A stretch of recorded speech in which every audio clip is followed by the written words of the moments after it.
தியானிக்கக்கூடியதான அல்ல யோசிக்கக்கூடியதான ஒன்று பெந்தேகோஸ்தே பண்டிகை, பெந்தேகோஸ்தே நாள். ஆமாம், இயேசு கிறிஸ்து உயிர்த்தெழுந்து 50வது நாள். கர்த்தருக்கு மகிமை உண்டாவதாக. அந்த 50வது நாளிலே பெந்தேகோஸ்தே அவர்களுக்கு, யூதர்களுக்கு அல்ல இஸ்ரவேல் ஜனங்களுக்கு ஆண்டவர் பண்டிகைகள் கொடுத்தார். 7 விதமான பண்டிகைகள் இருந்தது.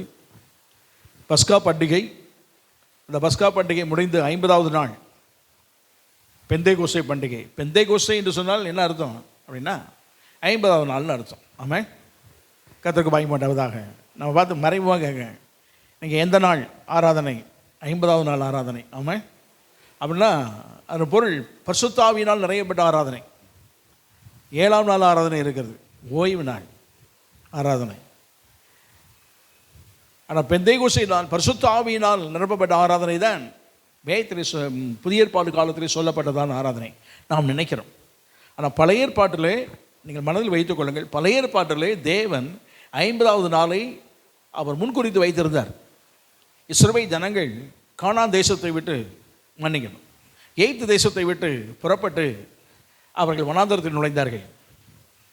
நுழைந்து அவர்கள் 50வது நாள், அதற்கு முன்பு ஆண்டவர் அவனை மலைக்கு ஏறி வர சொன்னார். பிரமாணம் கொடுக்கப்பட்டது என்றைக்குன்னு சொன்னார், இந்த 50வது நாள் தான் பிரமாணம் கொடுக்கப்பட்டது. ஆமாம், இங்கே தான் இருக்கீங்களா? கர்த்தருக்கு மகிமை உண்டாவதாக. சத்தியங்கள் தேவனால் கொடுக்கப்பட்ட வேதம் முதலாவதாக இந்த உலகத்தில் கொடுக்கப்பட்டது 50வது நாளிலே. கர்த்தருக்கு மகிமை உண்டாவதாக. 50வது நாளிலே வேதம் கொடுக்கப்பட்டது. 50வது நாளிலே பரிசுத்த ஆவியானவர் கொடுக்கப்பட்டார் அவர். ஆமாம், இன்னொரு 50வது நாள் என்னைக்கு வரப்போகிறது தெரியல, மறுரூபமாக்கப்பட போகிறோம். ஆமாம், கர்த்தருக்கு மகிமை உண்டாவதாக. கர்த்தர் நமக்கு உதவி செய்வாராக.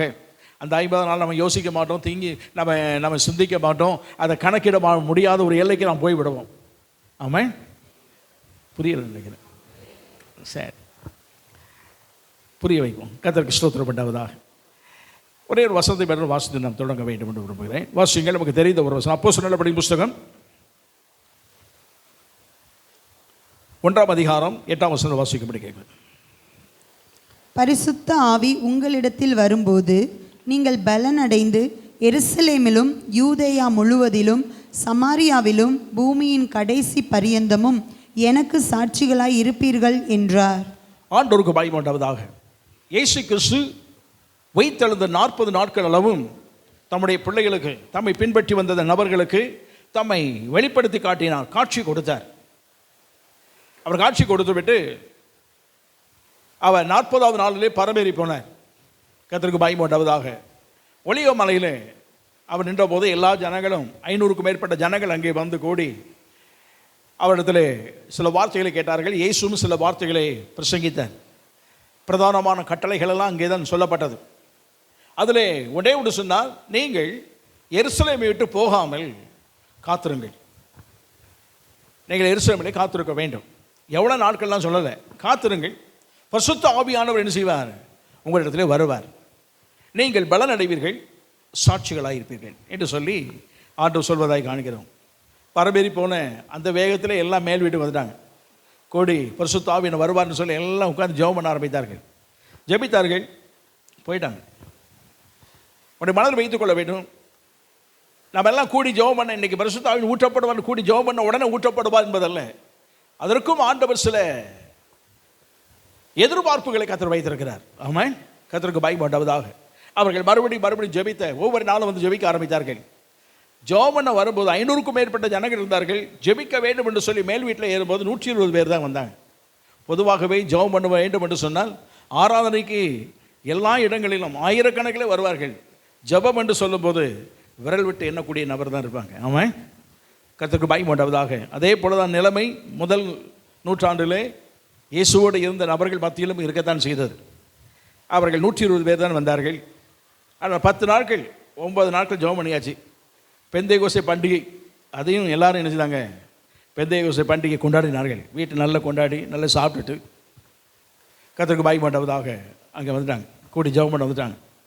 இன்னொரு விதத்தில் சொல்ல வேண்டும் சொன்னால், யூதர்கள் அல்லது இஸ்ரவேல் ஜனங்களை சொல்ல வேண்டும், அல்லது யூதர்கள் எப்போதுமே ஒரு 3 பண்டிகைக்கு எருசலேமுக்கு வந்து விடுவார்கள். ஒன்று பஸ்கா பண்டிகை வருவார்கள், சில பஸ்கா பண்டிகைக்கு வந்த உடனே பெந்தைகோஸ்தே பண்டிகை வரைக்கும் அங்கே இருந்து நாட்களை செலவழித்து விட்டு தங்கள் எல்லைக்கு போவது வழக்கம். உலகமெங்கும் இருக்கிறதான நபர்கள் வருவது வழக்கம். ஏன்னு சொன்னால் பெந்தைகோஸ்தே பண்டிகையில் 17 விதமான தேசத்து ஜனங்களை, யூதர்களை அங்கே என்ன செய்கிறோம், நாம் காண்கிறோம். பரிசுத்த ஆவி நிறைந்த உடனே ஒவ்வொருத்தரும் சொல்கிறாங்க, என்னுடைய ஜென்ம பாஷையில் பேசுவதை நாங்கள் என்ன செய்கிறோம், கேட்கிறோமே என்று சொன்னபோது 17 தேசத்தார் அங்கே இருப்பதை பார்க்கிறோம். அப்போ 17 தேசத்திலிருந்து வந்திருக்கிறாங்க. இவங்க ஆட்கள் வேறு. ஆக பல இடங்களிலிருந்து வந்த நபர்கள் எல்லா தேசத்திலிருந்தும் வருவார்கள். பெந்தைகோஸ்தே பண்டிகை, பஸ்கா பண்டிகை, பெந்தைகோஸ்தே பண்டிகை கட்டாயம் வருவார்கள். கர்த்தருக்கு பாக்கியம் உண்டாவதா. கூடார பண்டிகைக்கு கட்டாயம் செய்வாங்க. அடுத்தாற் போல் அவர்கள் வருவது வழக்கம்.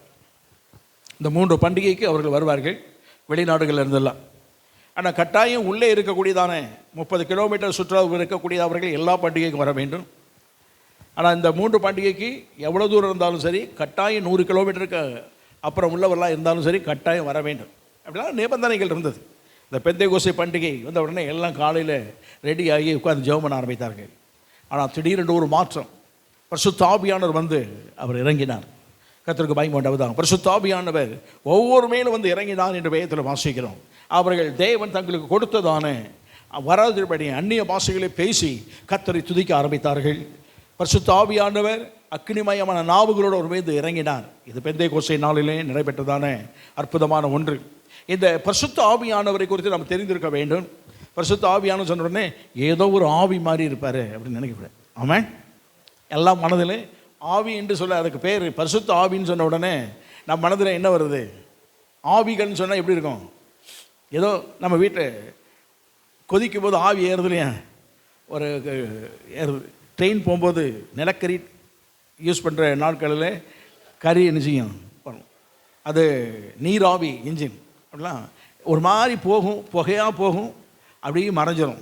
இதே போல் பரிசுத்த ஆவியும் ஒரு ஆவி மாதிரி இருப்பார்னு என்ன செய்யக்கூடாது. அவர் ஆவி மாதிரி இருந்தாலும் கரைஞ்சி போய்ப்பார், அதோடு முடிஞ்சிருக்கும். அவர் அவர் ஒரு ஒரு ஒரு நபர், பிதா குமாரன் பரிசுத்த ஆவியானவர் என்று சொல்லுகிறோமே, திருத்துவத்தில் ஒரு முக்கியமான ஒரு நபர் அவர். ஆமாம், கர்த்தருக்கு பயந்து கொண்டவதாக. திருத்துவத்திலே அதில் 3ஆம் நபராய் சொல்லப்படுகிறது, கர்த்தருக்கு பயந்து கொண்டவதாக. ஆனால் திருத்துவத்திலே ஒன்றான மெய் தேவன் பரிசுத்த ஆவியானவர். கர்த்தருக்கு ஸ்தோத்திரம் உண்டாவதாக. இவர் இந்த உலகத்தில் பழைய ஏற்பாடு காலத்தில் வாக்குத்தத்தம் பண்ணப்பட்டவர். அன்றைக்கு அவர்கள் பெற்றுக்கொண்டார் என்று சொல்லுகிறோம்.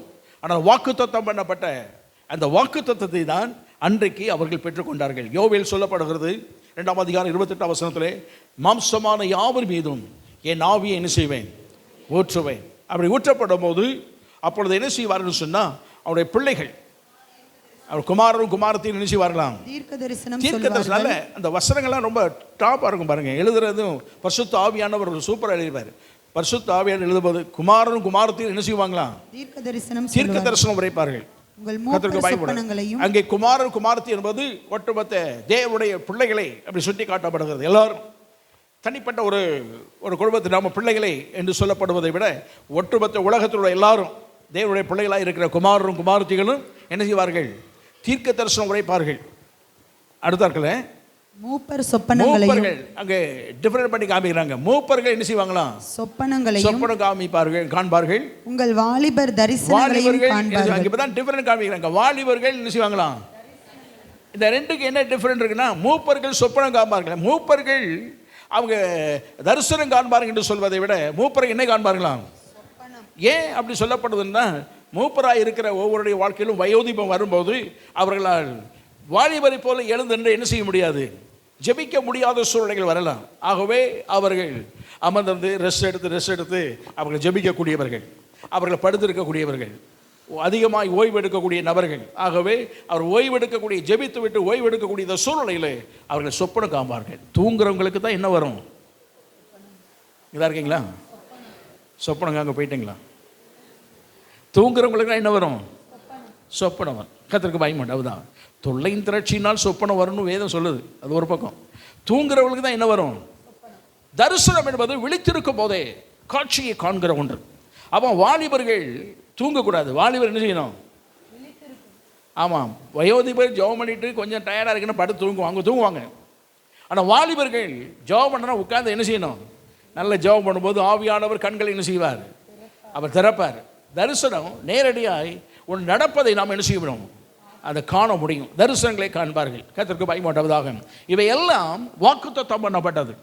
வாக்குத்தத்தம் பண்ணப்பட்டது காலங்கள் நடுவே எப்போது கிடைக்கும் என்று தெரியாத சூழ்நிலையில் இயேசு கிறிஸ்து வந்தபோது அவர் பிரசங்கித்தார், நான் போய் தேற்றரவாளனை என்ன செய்வேன், உங்களுக்கு அனுப்பி கொடுப்பேன். அவர் உங்களை சகல சத்தியத்துக்குள் என்ன செய்வார், அவர் நடத்துவார். பாவத்தை குறித்தும் நீதியை குறித்தும் நியாய தீர்ப்பை குறித்தும் என்ன செய்வார், கண்டித்து உணர்த்துவார் என்று சொல்லி, எப்படி இயேசு கிறிஸ்து இந்த உலகத்தில் இருந்தபோது ஒரு மனித அவதாரத்தில் அவர் இருந்தார், மாம்ச அவதாரத்தில் இருந்தார்.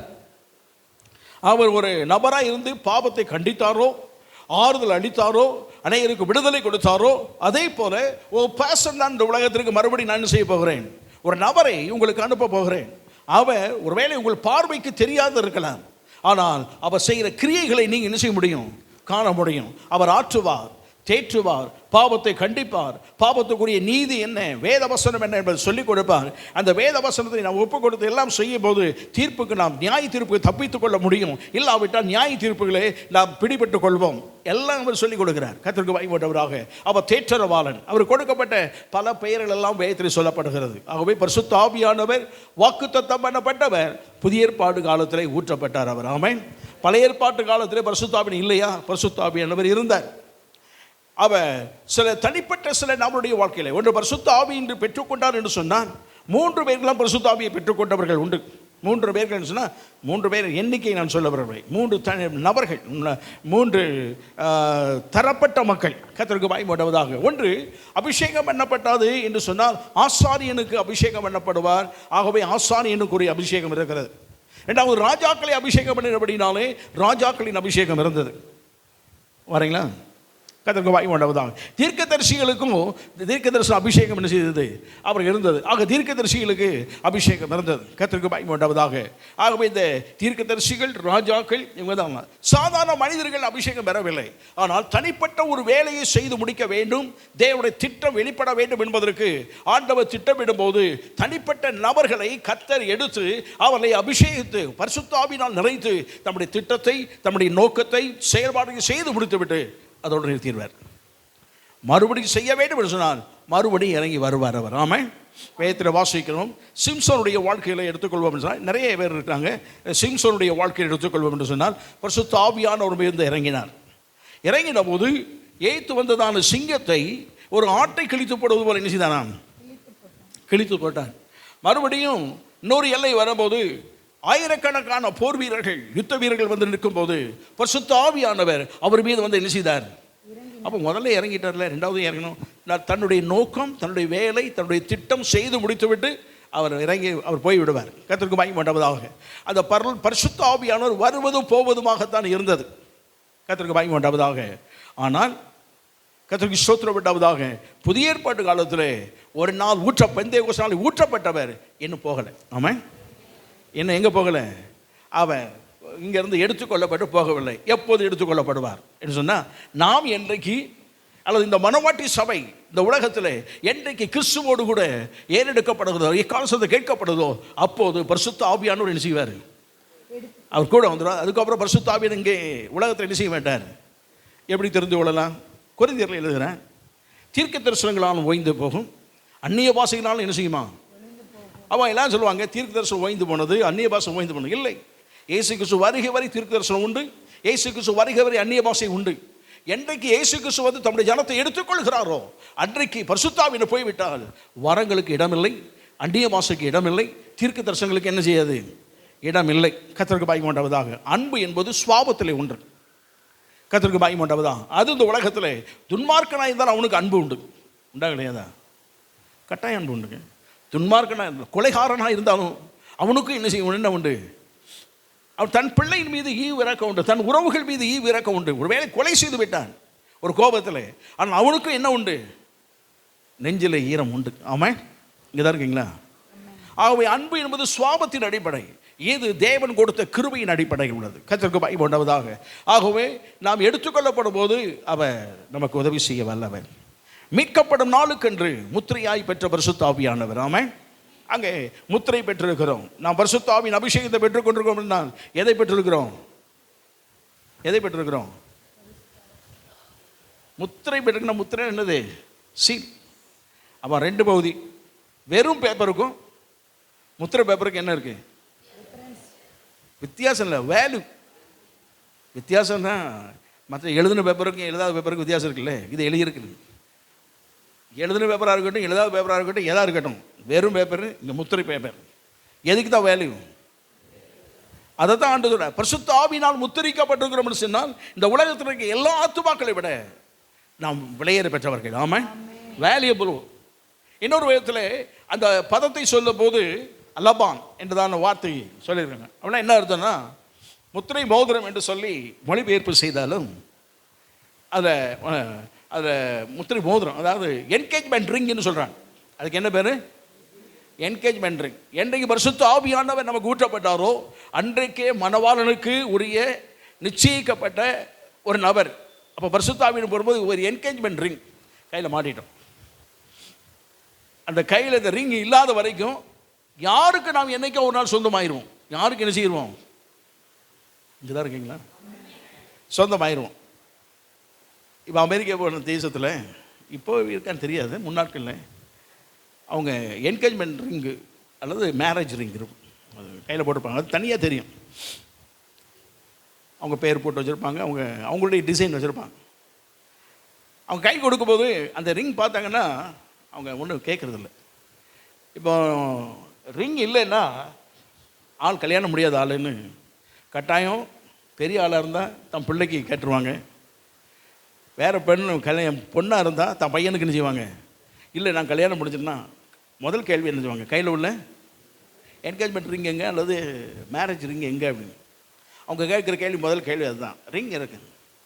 ரிங்கை பார்த்தாச்சுன்னா அடுத்த கேள்வி என்ன செய்ய மாட்டாங்க. இப்போ நம்ம நாட்டில் இருக்குதுல்ல, தாலியை பார்த்த உடனே உங்கள் வீட்டில் பொண்ணு வந்து கேட்க வரலாமான்னு கேட்டால் என்ன செய்வாங்க? அடிச்சு இருப்பாங்க. யாரை வந்து கேட்குறாங்க? கேட்போம் இல்லையா? நமக்கு ஒரு அடையாளம் இருக்குது. தாலி பார்த்தோன்னே ஆண்களுக்கு இல்லை, அதை விட்டுருங்க. இப்போ இது ஒரு அடையாளம். இதே போல் அவங்களுக்கு அடையாளம் வச்சுருந்தாங்க. இதே போல் ஆண்டவர் நமக்கு ரிங் கொடுத்துருக்காரு. நாம் யாருக்கு சொந்தமானவர்கள்? கிறிஸ்துவுக்கு சொந்தமானவர்கள். ரிங் போட்டாச்சு. ஒரு நாள் வருவார் மணவாளன். ஒரு நாள் நினைச்சுவார் வருவார். நம்ம நினைச்சுவார் அவரால் கூட்டிகிட்டு போயிடுவார். கர்த்தருக்கு பயமாட்டாவது உரிமையாளர் வருவார். நமக்கு உரிமையானவர். அவர் ஆலயத்துக்கு மட்டுமல்ல, நம்முடைய வீட்டில் வந்து கூட்டிகிட்டு போயிடுவார் அவர். ஆமாம், கர்த்தருக்கு பயமாட்டாவதாக. அதான் நான் நினச்சேன். எக்கால சத்தம் கேட்கிறது அப்படின்னா, எக்கால சத்தம் கேட்கும்போது புறப்படுன்னு சொல்கிறது யார் அப்படின்னா, அந்த சத்தத்தை கேட்க பண்ணுகிறவரும் நம்மை தட்டி எழுப்பி அவரோடு போற வைக்கிறவர் யார்? நம்ம கூட இருக்கிற பரிசுத்த ஆவியானவர். நம்மளை தூக்கிட்டு போயிடுவார். நாம் தூங்கினா கூட அவர் தூக்கிட்டு போயிடுவாருங்க. ஆமாம், நம்ம தூங்க மாட்டோம். ஏன்னா அந்த சத்தத்துமே வித்தியாசமானது. கேட்டீங்களா பாசன்னா? கேட்டேன்னா இங்கே இருந்திருக்க மாட்டேன். சரி, இருக்கட்டும். கர்த்தருக்கு பாய் மாட்டாவதா. ஆகவே அது கட்டாயம் ஒரு டிஃப்ரெண்ட்டாக தான் இருக்கும். பரிசுத்த ஆவியானவர் நம்ம என்ன செய்வார்? அவர் கொண்டு போயிடுவார். ஆகவே பரிசுத்த ஆவியானவர் கொடுக்கப்பட்ட நோக்கம், திட்டங்கள் எல்லாம் ஒரு காரியத்தை செய்து முடிப்பதற்கு. இன்றைக்கு பரிசுத்த ஊற்றப்பட்ட பரிசுத்த ஆவியானவர் மறுபடியும் போகலை. இன்றைக்கு உலகம் எங்கும் ஊற்றப்பட்டு கொண்டே இருக்கிறார் அவர். ஆமாம், எல்லா சபைகளிலும் எல்லா நாடுகளிலும் இடம் பொருள் எதுன்னு இல்லாமல், ஏற்றது பெரியது சிறியது என்று எல்லாம் இல்லாமல், அது குடிசை ஆலயம் பெரிய ஆலயம் சின்ன ஆலயம் என்று பாராமல் எங்கெல்லாம் தாகத்தோடு கேட்கிறாரோ அங்கெல்லாம் பரிசுத்த ஆவி என்ன செய்கிறார்? ஊற்றப்பட்டு கொண்டே வருகிறார். ஆமாம், கர்த்தருக்கு பயமாட்டாவதாக. ஆகவே பரிசுத்த ஆவியின் அபிஷேகம் நம்முடைய வாழ்க்கை ரொம்ப அத்தியாவசியமான ஒன்று. கட்டாயம் பெற்றுக்கொள்ள வேண்டும். பரிசுத்த ஆவியானவர் பெற்றுக்கொள்ள வேண்டும் என்று இயேசுவும் வலியுறுத்தினார். இயேசு இந்த உலகத்தில் ஊழியம் செய்த போது, வாசியுங்கள் 10ஆம் அதிகாரம், அப்போஸ்தலர் 10ஆம் அதிகாரம், கர்த்தருக்கு பயமாட்டாவது 30ஆம் வசனத்தை வாசிக்கும்படி கேட்கிறேன். அதற்கு கொர்நேலியு 4 நாளைக்கு முன்னே 30ஆம் வசனமா? 10ஆம் அதிகாரம் 30ஆம் வசனம்.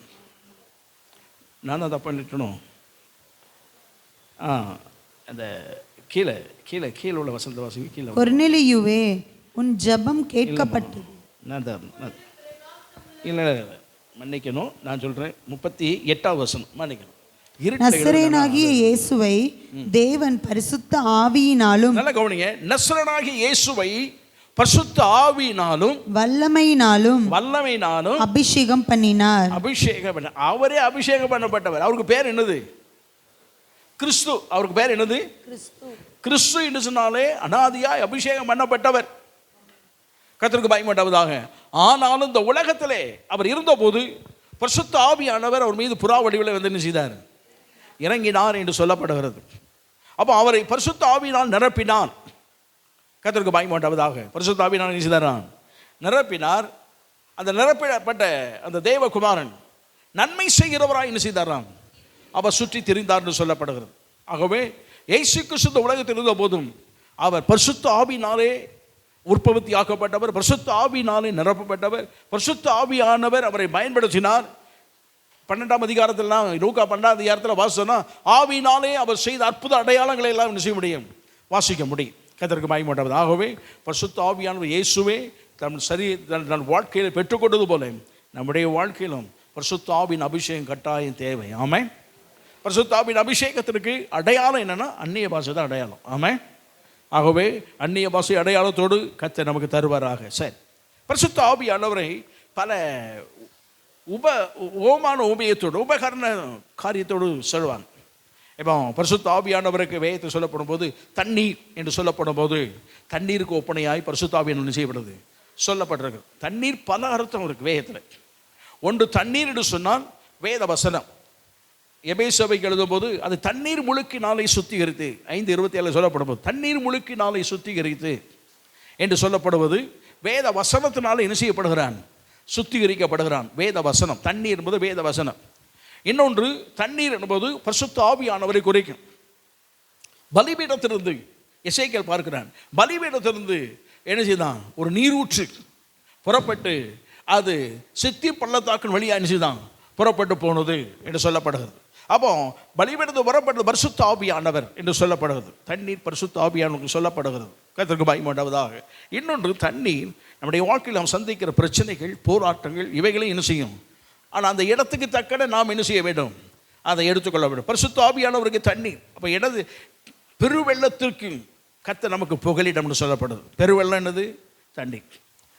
இதில் ஆண்டவர் சொல்லும் போது எரேமியா மூலம் சொல்லுகிறார், காலாட்படையோடு போகும்போது சோர்ந்து போவாயானால் குதிரை படையோடு எப்படி போவார்? சமாதான காலத்தில் நீ அடைக்கலம் தேடினால் யோர்தான் பிரவாகித்து வரும்போது என்ன பண்ணுவாய்? அப்போ யோர்தான் சொல்லுவது நதி. அந்த தண்ணீர் பிரவாகித்து வரும்போது, அப்போ தண்ணீர் என்பது பிரச்சனைக்கும் போராட்டங்களுக்கும் நமக்கு எதிரிட்டு வர்ற சத்ருவின் கிரியைகளுக்கும் ஒப்பனையாகவும் சொல்லப்பட்டிருக்கு. அந்தந்த இடத்துல சொல்ல வேண்டும், அந்தந்த இடத்தை பார்த்து கொள்ள வேண்டும். அதில் ஒன்று தான் தண்ணீர் என்பது பரிசுத்த ஆவியானவருக்கும் ஒப்பனையாக செய்யப்படுது சொல்லப்படுது. ஒன்று. ரெண்டாவது, புறா வடிவிலே வந்து இறங்கினான்னு சொன்னாலே புறா வடிவிலே வந்து இறங்கினான்னு சொல்லும் போது அது ஒரு அடையாளமாய் சொல்லப்படுகிறது. இன்னொன்று எண்ணெய்க்கு அடையாளமாய் சொல்லப்படும். அபிஷேக தைலம், அபிஷேக எண்ணெய் அப்படி சொல்லப்படுகிறது. கர்த்தருக்கு பயமுண்டாவதான். அக்கினிமயமான நாவுகள் அக்கினிக்கு சொல்லப்படுகிறது. எண்ணெய், அபிஷேக தைலம், அபிஷேகம் பண்ணுவதற்கு கர்த்தருக்கு பயமுண்டாவதாக. நதி, தண்ணீர் என்பது நதி எப்படிப்பட்ட காரியத்தை சொல்லப்படுகிறது. புறா என்பது பரிசுத்தமான ஒரு ஒரு பறவை. கர்த்தருக்கு பயமுண்டாவதாக. பரிசுத்த என்பதை சுட்டி காட்டப்படக்கூடிய ஒன்று. அக்கினி என்பது சுத்திகரிக்கக்கூடிய ஒன்று. ஆக எல்லாமே பரிசுத்த ஆவியானவரை குறித்து சொல்லும் போது இது இன்னும் நிறைய இருக்கு.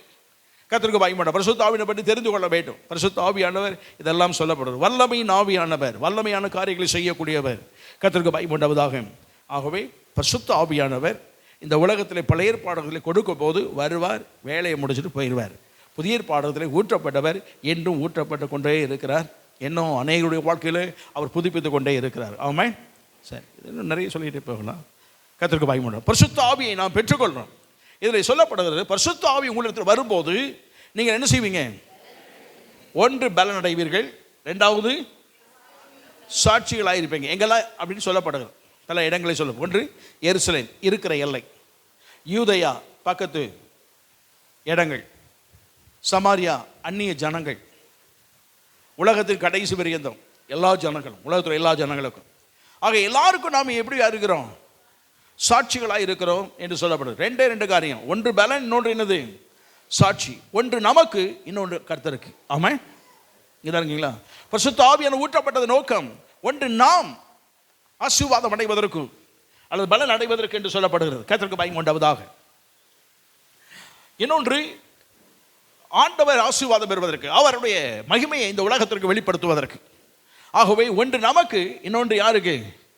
ஆண்டவருக்கு கொடுத்த ஆண்டவருக்கு. கர்த்தருக்கு மகிமை உண்டாவதாக. இந்த இரண்டும் ஒன்றை ஒன்று சார்ந்து வேலை செய்யும் போது கர்த்தருடைய நாமம், கர்த்தருடைய ராஜ்யம் கட்டப்படுவதற்கு தேவன் கிரியை செய்ய வல்லவர். ஆமென். இதில் சொல்லப்பட்டதான பதங்கள், பலன் என்று சொல்லப்பட்டதான இந்த பதம் கர்த்தருக்கு மகிமை உண்டாவதாக. அதை நீங்கள் பலன் அடைவீர்கள் என்று சொல்லப்பட்டதான பதத்தில் சொல்ல போது, இதில் ஆங்கிலத்தில் அது சொல்லப்படுறது when you receive the power, வல்லமை அல்லது சக்தி என்றெல்லாம் சொல்லப்படுது. அப்போ அந்த கிரேக்க வேதாகமத்தில் சொல்லப்பட்டதான வார்த்தை என்ன அப்படின்னா டுனாமிஸ். அதுக்கு சொல்லப்பட்ட பதம் என்னது? டுனாமிஸ். அதை அதிகமாக நம்ம கேட்டுருக்கிறோம், பிரசங்கத்திலே நாம் சொல்லியிருக்கிறேன், பல இது நமக்கு தெரியும். டுனாமிஸ் என்றதான அந்த வார்த்தையை அங்கே பயன்படுத்தியிருக்கிறாருங்கன்னா, அந்த வார்த்தை திரளான சக்தி. அதுக்கு அர்த்தம் சொன்னால் பலங்கிறதோடு போவதில்லை, திரளான சக்தி உள்ளடக்கி வைத்திருக்கிறது என்று அர்த்தம். திரளான சக்தி என்ன இருக்குது? உள்ளடக்கி வைத்திருப்பது. கர்த்தருக்கு மகிமை உண்டாவதாக. அது உள்ளே இருப்பது தெரியாது, வெளியே. ஆனால் இந்த இந்த பதத்திலிருந்து தான் பல ரூட் பேர்டு மூலம் தான், இதான் ரூட் பேர்டு, இதான் இதுக்கு போய் தான் சேர்ந்து நிறைய வேர்ட்லாம் வந்து வெக்காபுலரிலாம் வந்தது. டைனமைட், இந்த பாம்ஸ் தயாரிப்பாங்க. டைனமைட் பாம் இருக்கு, கைக்குள்ளே இருக்கும், பார்ப்பதற்கு ஒன்றுமே தெரியாது, 2 திரி தான் வெளியே தெரியும். கர்த்தருக்கு மகிமை உண்டாவதாக. 4 சுற்று பேப்பர் சுற்றிருப்பாங்க, உள்ளே எல்லாம் சுற்றி எல்லாம் வச்சுருப்பாங்க, கறி மருந்து அது இதெல்லாம் உள்ள வச்சு பார்க்க ஒன்றுமே என்ன செய்யாது, தெரியாது. என்ன வடை போட்டணும் சமோசா போட்டணும் மாதிரி தான் தெரியும். ஆனால் பற்ற வச்சுட்டான்னா இந்த ஏரியாவே என்ன செய்யும்? அது காலி பண்ணிடும், பார்ப்பதற்கு ஒன்றுமே தெரியாது. அது வேலை செய்தா இருக்கிற இடத்தெல்லாம் ஒன்றுலாம் ஆக்கிடும். ஆண்டவருக்கு மகிமை உண்டாவதாக. இதைத்தான் ஆண்டவர் நம்ம கொடுத்திருக்கிறார். பரிசுத்த ஆவி வரும்போது நமக்கு பலன் அடைவோம்னு சொன்ன உடனே நாம் மாம்சத்தில் எதிர்பார்க்க முடியாது. நல்ல திடீர்னு கையெல்லாம் புஷ்டி ஆயிரும், கால் கையெல்லாம் புஷ்டி ஆகி ஆள் வளர்த்தி ஆயிடுவார், ஒரு பயங்கரமான ஒரு தோற்றம் வந்துடும் அப்படின்னு அப்படிலாம் சொல்லப்படலை. அப்படி இருந்ததுன்னா இந்த உலகத்தில் எல்லாருமே நினைச்சிருப்பாங்க, அப்படிப்பட்ட சக்தி அப்படிப்பட்ட சரீரத்தை நான் பெற்றுக்கொள்ள வேண்டும் என்று சொல்லி எல்லாரும் வந்துருப்பாங்க. வெளி தோற்றத்திற்கு பார்ப்ப நமக்கு தெரியாது. பரிசுத்த ஆவியின் அபிஷேகத்தை பெற்றுக்கொண்டோம் என்பது நாம் பஸ்ஸில் பிரயாணம் பண்ணால் நமக்கு தெரியாது, யாருக்கும் தெரியாது. ஆனால் அந்த எல்லையில் தேவன் நம்மை கொண்டு கிரியை செய்ய ஆரம்பிக்கும் போது தான் தெரியும் தேவனுடைய வல்லமையின், பரிசுத்த ஆவியின் வல்லமை எவ்வளவு மகிமையானது என்பது தெரியும். ஆமாம். சில பஸ்ஸில் போயிருக்காங்க, பரிசுத்த ஆவி பஸ்ஸில் இருந்திருக்கு. அது தெரியாது. ஒரு பத்திரிக்கையில் ஒரு பயங்கர போராட்டம் பண்ணு, பஸ்ஸில் போனால் அது யாரையும் போகணும், ஏறினவனுக்கெல்லாம் நான் வந்திருக்கேன்டா அப்படின்னு. அவங்க எல்லாம் கை கூப்பி கும்பிட்டு இருக்காங்க. பஸ்ஸை ஓட விட மாட்டாங்க. டிரைவர் கண்டக்டர் சொன்ன, தயவு செய்து இறங்கிடுமா, நீ அந்த கோயிலுக்காக போயிரு, இறங்கி போ அப்படின்னா. நான் போக முடியாது, இதில் தான் இருப்பேன்னா. அதுக்கு அவன் என்ன, அவன் ஓட்டிகிட்டு போகணும், டைமுக்கு போகணும். பெரிய பிரச்சனை.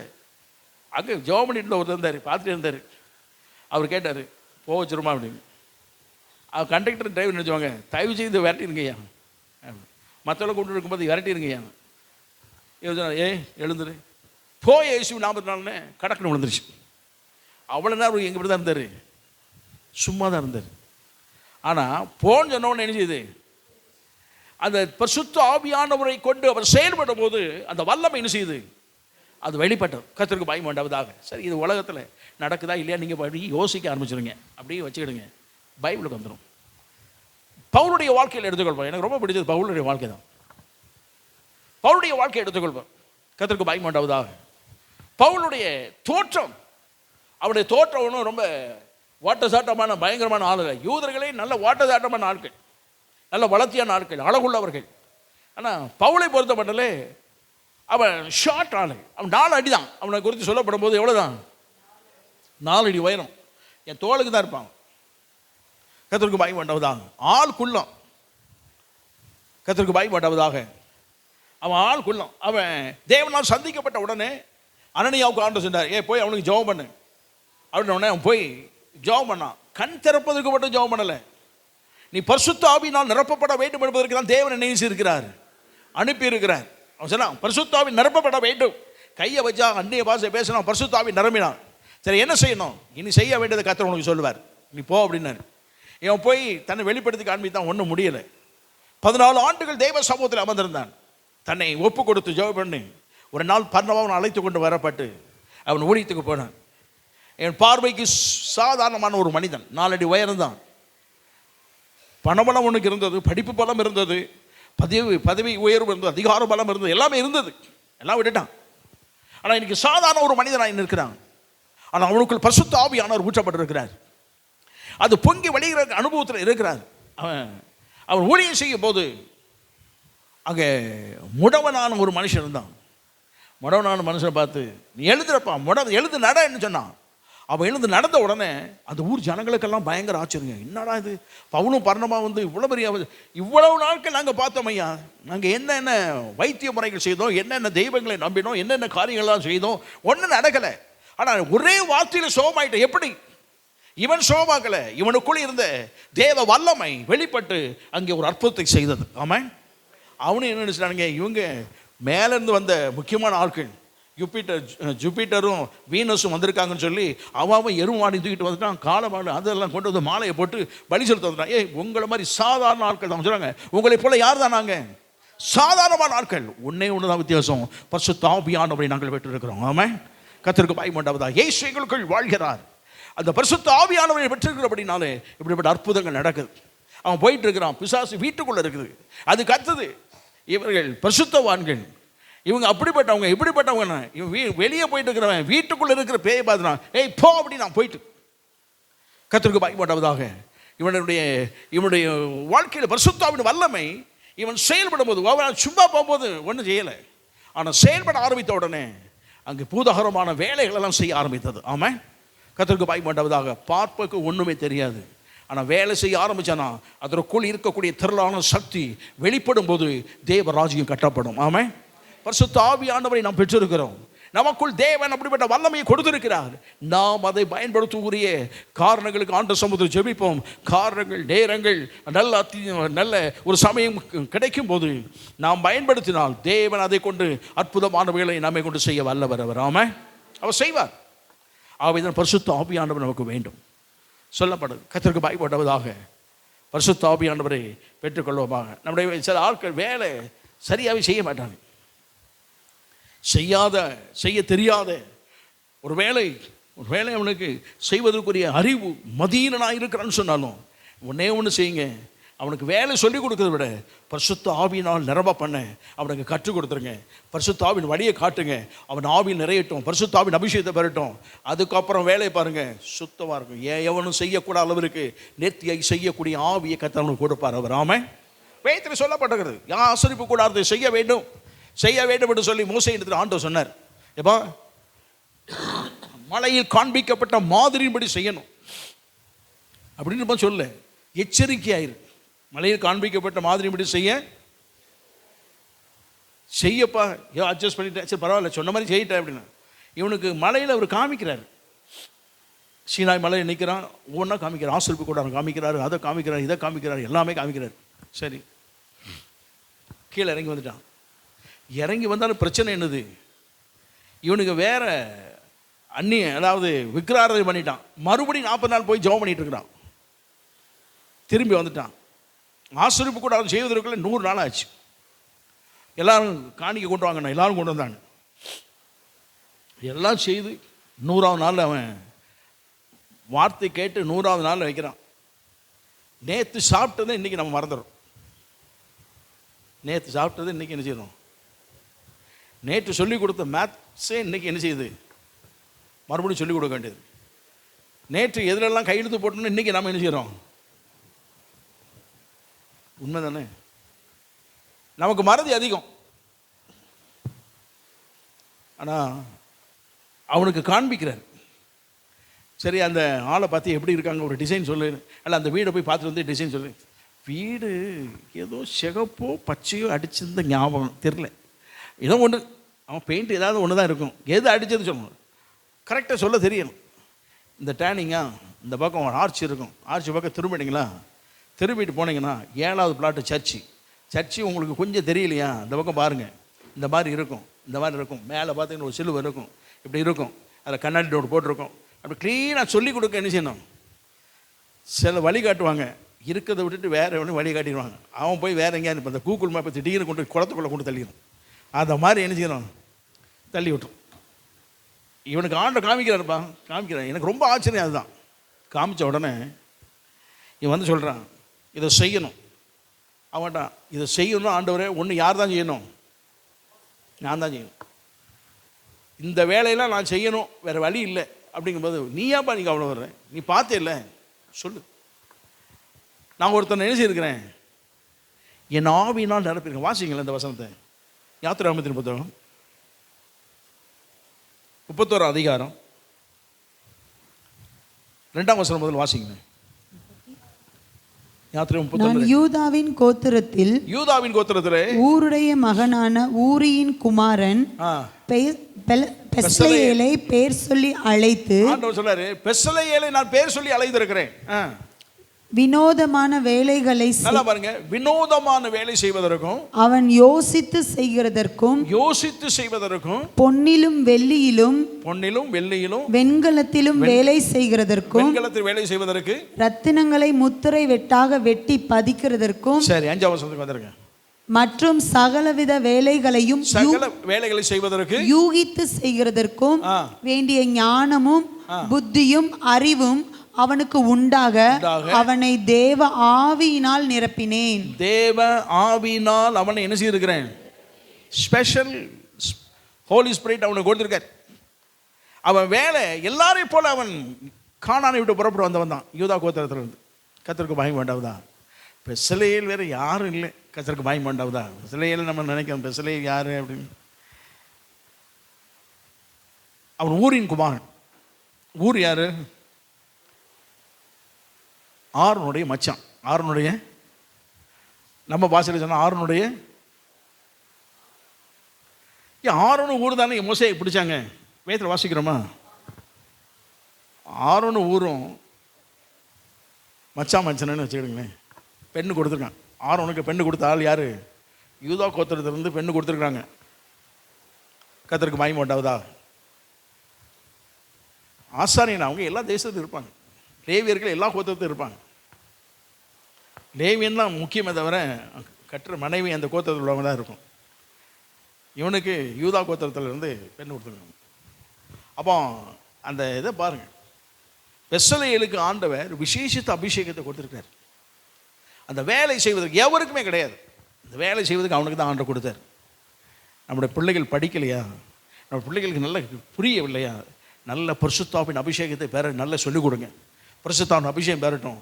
பிள்ளைகளை கர்த்தர் படிப்பிலும் செய்கையிலும் செயல்பாடுகளும் டாப்பில் கொண்டு வந்து நிறுத்தி வரவர். ஆமாம், இங்கே தான் இருக்கீங்களா? அப்போ செயல்படுவார். கர்த்தருக்கு பயன் உண்டாவதாக. அப்போ யூகித்து நல்ல வேலை செய்வதற்கு, உத்தமமாய் செய்வதற்கு, உண்மையாய் செய்வதற்கு தேவன் கிரியை செய்வார் அவர். ஆமாம், கர்த்தருக்கு பயன் உண்டாவதாக. மோசேக்கு எனக்கு ரொம்ப ஆச்சரியம். நான் பார்த்தது ஏறக்குறைய 100 நாள் ஆச்சு. ஆனால் சொல்கிறான் பாருங்க, ஒன்று சொல்கிறான். சொல்ல சொல்ல சொல்ல அவன் நினைவு கூர்ந்து என்ன செய்கிறான்? பயங்கரமான மோசே மாதிரி ஒரு டாப் லீடர் இந்த உலகத்தை கிடைக்கிறது என்னது ரொம்ப கஷ்டம். இஸ்ரவேல் ஜனத்தை கொடுத்து சுவாக்கியம் அது.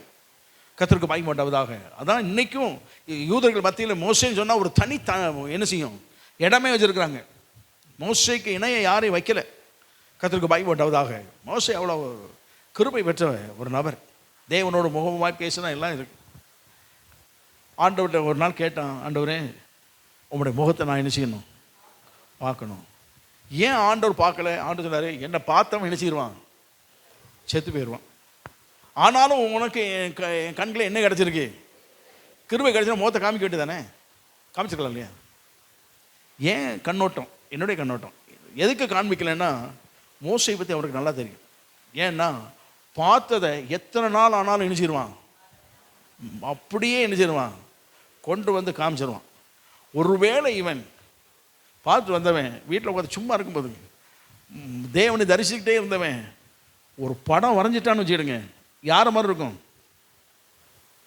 கட்டாயம் அங்கே பார்த்ததை இங்கே என்ன இவனுக்கு அப்புறம் போனவங்க இவன் செத்து போயிட்டான்னு வச்சுக்குவேன். வரைச்ச படத்தை எவனா பார்த்தான்னா என்ன நினைப்பான்? மோசே வரைந்த கடவுளுடைய யெகோவா தேவனுடைய படம் இதுதான். சும்மாவே இவனை விக்கிரகங்களை வேண்டாதெல்லாம் தூக்கி வச்சவனுங்க இதை கொண்டு வந்து இன்னைக்கு வரைக்கும் நினைச்சிருப்பாங்க. ஆண்டு பார்த்தாரு, இந்த பிஸ்னஸே வேண்டாம், உன்னை பற்றி எனக்கு மனோகரனா பிரச்சனையும் இல்லை, முன்னால் போன பேனா கூட மறந்து போய் வச்சுட்டு போயிடுவான். அவனுக்கு வேணால் முகத்தை வேணால் காமிப்பேன், அவர் சொல்லுவார், மனோகரனா அவனுக்கு முகத்தை என்ன நானே வந்து நின்றுவேன், ஆனால் உன்ன மாதிரி ஆளுக்கு வரவே மாட்டேன். ஏன்னா இவன் உன்னை நம்பவே முடியாதுப்பா, பயங்கரமான ஆள். ஆகவே எந்த மாத்திரம் பாரு, முதுகு பார்த்து என்னத்தை வரைய போகிறான்னு. ஆனால் ஆண்டவர் அவனுக்கு ஒரு கிருபை செய்தார். அவரை ரூபம் தான் இருக்கும் அப்படிங்கிறது மகிமையை அவன் பார்க்க கற்று கிருபை செய்தார். ஆமாம், நான் நினைக்கிறது அதுதான். அதாவது அவன் செத்துருவான், அது போய் இது பண்ணிடுவான், அவனுக்கு இடம் கிடச்சிது. மறுபடியும் ஒரு விக்கிர ஆராதனை இந்த ஜனங்கள் என்ன செய்யக்கூடாது, இந்த மோசையின் மூலமாகவே வந்துடக்கூடாது. எழுத்து வந்தது போல, எழுதப்பட்ட எழுத்து வந்தது போல இது வந்துடக்கூடாதுங்கிற ஒரே ஒரு காரணமாக இருக்கலாம் அப்படின்னு என்னுடைய அபிப்பிராயம். இது இந்த ஆசிரியர்களோ வேறு யாரும் சொல்லலை, இது என்னுடைய அபிப்பிராயம். சரி, கத்திற்கு பயன்பட உண்மையாக இருக்கலாம், பொய்யா இருக்கலாம், அதெல்லாம் அந்த சண்டைக்கு வந்துடாதீங்க. இதனுடைய கற்பனை. ஆகவே தான் ஆண்டு சொல்லார், நீ அவனுக்கு சொல்லு, அவன் செய்வான். அந்த இதை கொடுத்துட்டாரு, நீ செய்ய வேண்டாம், அவன் செய்யட்டும். நீயே எல்லாம் செய்தேன்னா எல்லா புகழ்ச்சி எல்லாம் எங்கே போயிடும், உனக்கே வந்துடும். கிடைச்ச புகழ்ச்சி உனக்கு போதும்பா, அவன் செய்யட்டும். இன்றைக்கி நம்ம பேசணும்ல, பரிசுத்த ஆவியை பெற்றுக்கொண்டால் ஒரு மனுஷன் நேர்த்தியாய் வேலை செய்ய முடியும். அதுக்கு காரணம் பெசலேயேல். ஆமாம், ஒரு பெசலேயேலை எழுப்பினான். நம்ம வீட்டில் பெசலேயேல்களை கர்த்தர் எழுப்ப பண்ணுவாராக. ஆமாம், பரிசுத்த ஆவியின் அபிஷேகம் கர்த்தருக்கு பயம் உண்டாவதாக. நிறைய இருக்கு. அவன் நிறைய சொல்லிட்டு போகலாம். பரிசுத்த ஆவியானவர் ஆண்டு கொடுக்கப்பட்ட நோக்கம் எதுக்குன்னா மனோவாரனை சந்திப்பதற்கு தான். ஆமாம், மனோவாரனை சந்திக்க நம்ம என்ன செய்கிறார், அவர் உருவாக்கும்படியாய் அவர் செய்கிறார். நிறைய இருக்குது. அதை மனோவாரனை சந்திக்க நம்மை உருவாக்குகிறார். கர்த்தருக்கு பாக்கியம் உண்டாவதாக. வேதத்தில் சொல்லப்படுது, எலியேசர் நேராக போனான். ஆபிரகாம் சொன்னான், என்னுடைய ஜனத்திற்கும் என் இடத்திற்கும் போயிட்டு வாப்பா, வேற எங்கேயும் போயிடாத. ஆனால் இவன் வழியிலே பார்த்துருக்கலாம். அவனுக்கு தெரியுமா, அவனுக்கு அப்பா உன் ஜனம் தான் சொன்னாங்க அப்படின்னு சொல்லிட்டு தெரிஞ்சிருக்கலாம். ஏன்னா இவனுக்கு அந்த ஜனம் எப்படி தெரியும் அப்படின்னா, சின்ன வயசுலேயே ஆபிரகாமோடு வந்தவன், சின்ன வயசுலேயே ஆபிரகாமோடு என்ன செய்வேன் வந்தான். ஆபிரகாமுக்கு 75 வயசு அப்படின்னா இவனுக்கு ஒரு 30 வயசு 25 வயசு. அவன் புறப்படும் போது எத்தனை வயசு இருக்கும், ஒரு 15 வயசு 16 வயசு இருக்கும். விவரம் தெரிஞ்ச ஆள் தான். அவனுக்கு இடம் தெரியும், அவனுக்கு ஜனங்கள் தெரியும், அங்கே தான் இருக்குது. அதனால சொல்லிட்டான், என் ஜனத்துக்கிட்ட போ, உனக்கு எல்லாம் தெரியும், அங்கே தான் போகணும். நேராக போயிட்டான். போய் எல்லாம் நமக்கு எல்லாம் தெரியும், இந்த வார்த்தையெல்லாம் பேசுனாங்க. ரெபேக்கால் பேசுகிறான். ரெபேக்கால கேட்குறாங்க, நீ இந்த மனுஷனோடு போறியா? வேதத்தில் ஆச்சரியமான பகுதியெல்லாம் அதெல்லாம் ஒன்று. அந்த பொண்ணு சொல்லிச்சு போகிறேன் அப்படின்ட்டு. பாருங்கள் எவ்வளோ தைரியம் பாருங்கள். நம்ம பிள்ளைகளை கடைக்கு போக சொல்லுங்க, பின்னால் 2 பேரும் போக வேண்டியது இருக்கு. இதை விட நாமளே போய் நினைச்சிருக்கலாம், பிரச்சனை இல்லாமல் ஜாமான் வாங்கிட்டு வந்துருக்கலாம். இந்த பிள்ளையை போக வச்சு பின்னால் 2 பேர் பைக்கில் வர அனுப்பி பெட்ரோல் செலவு, இது செலவு, அது கடைசியில் 2 ஜாமான் மறந்து தான் வந்துருக்கும். போனேன், அங்கே கூட்டமாக இருந்தது, பயந்து போய் 2 ஜாமான் தான் வாங்கிட்டு, மீதி 2 மறந்துட்டேன். சரி போ, இன்னொரு நேரம் அனுப்பு ஆளை. நம்ம நிலைமை அப்படி தான் இருக்கும். ரெபேக்கால பாருங்க, இந்த அம்மாவுக்கு தண்ணி கேட்ட உடனே உனக்கு தானே தண்ணி கொடுத்துட்டு வந்திருக்கலாம், உனக்கும் வார்ப்பேன் எதுக்கும் வார்ப்பேன். அது ஒட்டகத்துக்கு வார்க்கங்கிறது சும்மா கிடையாது. அது பாட்டுக்கு 30-40 குடம் குடிக்கும். அப்போ அந்த அம்மா பாடி எவ்வளோ ஸ்ட்ரென்த் இருக்குதோ அதுபோல் ஹார்ட்டும் எப்படி இருக்குது, ஸ்ட்ரென்த்தாக இருக்கு. அவன் கேட்குறான், எல்லோரும் கேட்குறாங்க, இந்த பெண்ணை நியமிச்சாச்சு, நீ போறியாமான்னு கேட்ட உடனே நம்ம வீட்டு பொண்ணா என்ன இருக்கும், மம்மி வேண்டவே வேண்டாம், இவன் எவனே தெரியாது. இளையச தெரியுமா உங்களுக்கு? அந்த வீட்டில் தெரியவே தெரியாது. அவன் வந்தான், ஆபிரகாம் பற்றி சொன்னான், அவ்வளோதான் தெரியும். ரெபேக்கா அந்த சாராளை பற்றி சொன்னாங்க, சரி. ஆனால் இது ஒன்றுமே தெரியாது. ஆமாயா, எங்கள் தாத்தா காலத்தில் இருந்தாருன்னு சொல்லுவாங்க அப்படிங்கிற லெவலில் தான் இருக்கிறாங்க. ஏன்னா இவன் வந்தே வருஷம் 35-40 வருஷம் ஆச்சு.